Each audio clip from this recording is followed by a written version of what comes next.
Yo, what's going on, guys? Welcome back to the channel. My name is James. I'm Chris. And today, we finally got the Obi-Wan Kenobi teaser. If you haven't yet, go check out our reaction to it. It'll be on the channel. I'll have it linked up in the cards up top. Watch it. Wow. But if you did, welcome back. We're here. We're going to discuss our little bit of thoughts on this trailer, this teaser trailer, and some of our expectations and hopes and dreams to see. So I call this video a top 10 because it just looks better aesthetically and for the algorithm, but this is actually going to be a top 8. So this is going to be, so the biggest things that we love and our most anticipated stuff that we want to talk about for this upcoming show, because man, there's so many things that could go right with this, but as we know with Disney, recently with the Book of Boba Fett, it could go wrong. It could go. I'm a little scared, to be honest with you, just by seeing this teaser trailer. I'm not the biggest fan. The second time watching it, it's like, it was good enough for a little bit, but I just wanted more!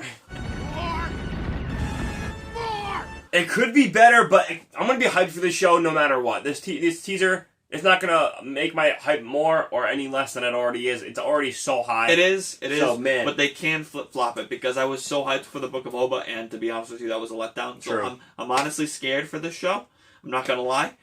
But I feel Ewan McGregor is going to do a good enough job of a performance that it's going to be good. I just hope it's not some type of woke joke like thing with like all these things. I hope they're not trying to push something and whatever. I just hope it's not a bunch of side random character stuff. I just want to focus on Obi-Wan. I want some Vader. Give me Vader. Give me Hayden Christensen. Speaking of that topic, my first one I got here is, what has Obi-Wan been doing this whole time? So between the events of Revenge of the Sith and A New Hope, what has Obi-Wan been doing? This is going to be a cool way to answer that. Maybe was he talking to somebody like Qui-Gon Jinn? Was he doing some more stuff? How was he watching Luke? This is what we're going to answer that. So, what are you hoping to see with that journey? I think I want to see some action. I want to see some story in between. Maybe he's on the run trying to hide from the Empire and everything else that's developing. And I want to see what he has to do to keep himself hidden and what information is he going after. He's keeping an eye on Luke. It looks like he's like in town trying to do stuff, and he runs into some issues. I want to know why they're trying to track him down. Like, why they realize that he's not dead. Well, I realize from, obviously, the ending, the Empire must be on the look for him. Yeah, so obviously, after he left Anakin and Mustafar all dead, but obviously he knows that he didn't kill him. So you got to think about, like you're saying, where the Empire think he is, or be tracking him down. Yeah. How does that connect with A New Hope? Because obviously the Empire doesn't know where he is, because he's just an old hermit living on Tatooine. Yeah. So what does that mean for the story? How are they going to do it? Don't botch that, Disney. Please do that right. Please. But man, it has so much potential. Right. Okay, now, especially for a limited series. Yes. My second thing here is, I think one of the biggest standouts from this trailer is the music. Because the music's phenomenal. I can't wait. I don't feel like any part of it was necessarily new, but they did say John Williams is coming to direct the main theme for it. So I love how they use the elements of all the classic prequel nostalgic music. Yeah, Duel of the Fates, Battle of the Heroes. I want to see like a nice remake. Even that ending when the lightsaber came through, when they had the little bit of the Vader voice, I'm like, that was honestly beautiful. I haven't looked into if they're bringing in any new composers besides John Williams to write any original scores for the series, but hopefully they are. I think it's just him. Because Ludwig Göransson, I believe that's how you say his name, he did a phenomenal job. Yeah. With Mandalorian. And I liked the Book of Boba Fett's score. It grew on me. I didn't love it. I did like it, though, so I'm excited to see what they do here. Alright, so the next one is the Inquisitors, the Inquisitory race. I never really watched Rebels. I've seen bits and parts. So yeah, I can talk on that more. I've seen a lot more Rebels. I am a huge fan, but it didn't do it for me. So Rebels, the Inquisitors are really cool because they're not covered much. They've been covered a lot more in the current Disney canon. Yeah. With a lot of their series. So they're just very unique. So they're very devoted to the Sith, the way of the Sith, similar to how the Jedi Order was. And they're all kind of like, they're unique. Especially if you played Jedi Fallen Order, which I have played. Love them. The Night Sisters, I believe, is what they went by in that game. Bro, they were sick. So I love their lightsabers with the spinning dual blades. Yeah, there's a lot of cool abilities that they could further progress, because there has not been enough, in my opinion, of lightsabers. That's one thing I always come to Star Wars for, is the epic lightsaber fights. Yeah. And we'll touch upon that in a further topic coming up, but the Inquisitors' lightsabers and the opportunity that they have to do some dope fights, I think has a lot of potential to be sick. And also this freaking Han from Fast and Furious is playing an Inquisitor in the show. Is he going to be Tokyo Drift in a pod racer on Tatooine? That's crazy. I don't know. Yeah. I like Han as a good guy, but to see him as a bad guy, that's going to be interesting. In full makeup probably too? That'd be pretty cool. That wasn't him, right? I'm not sure. I looked in who he is. I don't think that was him. All right, so next topic I have is coming up on maybe some possible returning planets. I'm really interested in possibly, it looked like in the trailer we might have been returning to Coruscant, which I can, maybe. Bro, if we do return to Coruscant, it's one of my favorite planets in the Star Wars universe. I love the aesthetic and the lights of it, and I think maybe some Obi-Wan secret like vibes of that, like him sneaking through town like with his cloak on, trying to stay undercover could be sick. And also some other cool planets that we haven't visited in a while, maybe taking us back to somewhere like Boba Fett's homeworld of Kamino. We never visited that in a Boba Fett show, but during this time, the Empire has taken over on Kamino. So I'm curious to see if this show going to mainly take place on Tatooine, because you got to wonder, is he going to leave Luke Skywalker alone? Because the whole point is he's protecting Luke, he's watching over him. Right. So where are they going to take this series? That'll be interesting to see as well.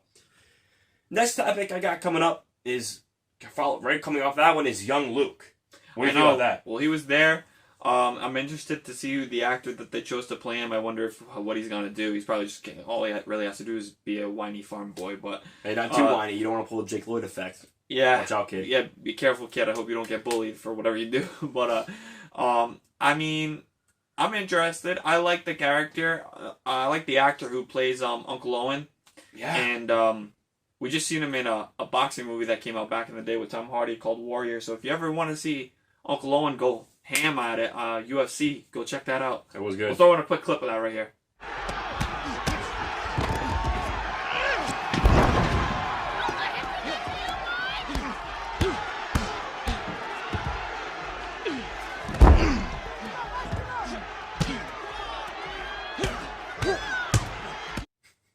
Dude, what if he did that to anybody that comes to attack Luke? Bro, watch out, Vader. Watch out, I want him as my uncle. Alright, so now, I mentioned it a few seconds ago, but the lightsaber combat. I pray that there's some good stuff. I mean, I don't need just a couple teases of like ignition and spinny blades. I want good quality visceral contact. I want Revenge of the Sith, even Return of the Jedi style great Dude, lightsaber. The prequels have the most amazing lightsaber. Yeah, some people complain that it's a little too choreographed, but dude, that's some of those badass cool things. The Phantom Menace has some of the best lightsaber battles with Obi-Wan and Darth Maul, and then obviously I love the Mustafar battle. If you guys haven't, check out, there's a behind the scenes, it's sort of like a training montage of an alternate edit of Anakin versus Obi-Wan. You see Hayden Christensen actually performing a whole different fight scene. I checked that out not that long ago. It was super sick, so I would recommend you check that out. Just shows you more content. The behind the scenes stuff for the prequels is awesome. It has so much potential with this show. Give me some Inquisitor fights. Give me some epic Obi-Wan stuff. I gotta see, again, like we touched upon, how is he gonna connect to showing him now and being just kind of like a quiet, undercover hermit in A New Hope. So how does that connect? Alright, then I think the biggest one going into this series is the return of Darth Vader. Holy crap, that has so much potential, but also could be ruined so easily. I hope it's not. I hope it's not a tease. They gotta do it right. It has to be better than Rogue One. It has to deliver. It has to make you say, thank God they brought him back. Yeah. I mean, you gotta think about it. Hayden Christensen came back. He's willing to do it. James Earl Jones is still around. There's only so much more. That guy's getting pretty old. I've always said I just wish they just got this guy and recorded a bunch of lines because I love James Earl Jones and his voice as Darth Vader is iconic. So I just pray that he comes out with some new iconic lines that we get to hear him speak. And I also want to hear Hayden Christensen speak, like out of the mask. And I'd love to see if it wasn't just a dream sequence, but if they actually met, I would just love it. It would be so awesome. And the lightsaber combat with Vader, if they even do touch upon that, wasn't it said that it was supposed to be a battle as epic as the one on Mustafar? Yeah, dude, that was my next topic, dude. The fact that we could be getting a final, like, something, Kathleen Kennedy, I mean, I've never trusted her before, but I'm trusting her now. For some reason, I'm doing it. But she promised a more epic fight than the one on Mustafar.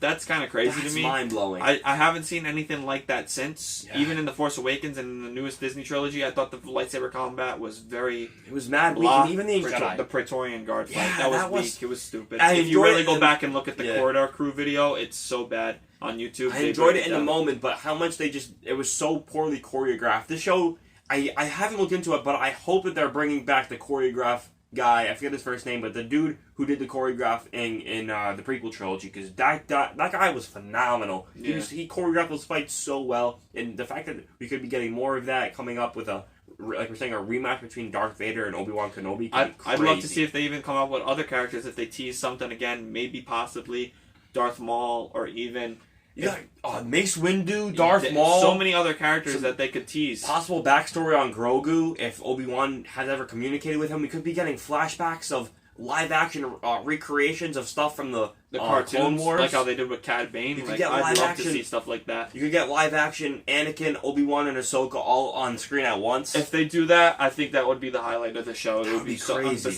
Besides an epic lightsaber battle, or even what about Qui-Gon? If Qui-Gon comes back, Bro, if Liam Neeson, he's one of my favorite characters that are underutilized in Star Wars, and I love their relationship together. I think there's a lot of ability to grow. It would be amazing. If we get some deep fakes with Ewan McGregor, making him younger and making Liam Neeson younger, so you're seeing some early training with them too. I'd be happy with just a Force Ghost, but I think that sounds amazing. Yeah, there's a lot of stuff going down that could go down in the show. So let us know all of your wants, hopes, and desires for the Obi-Wan series down below in the comments.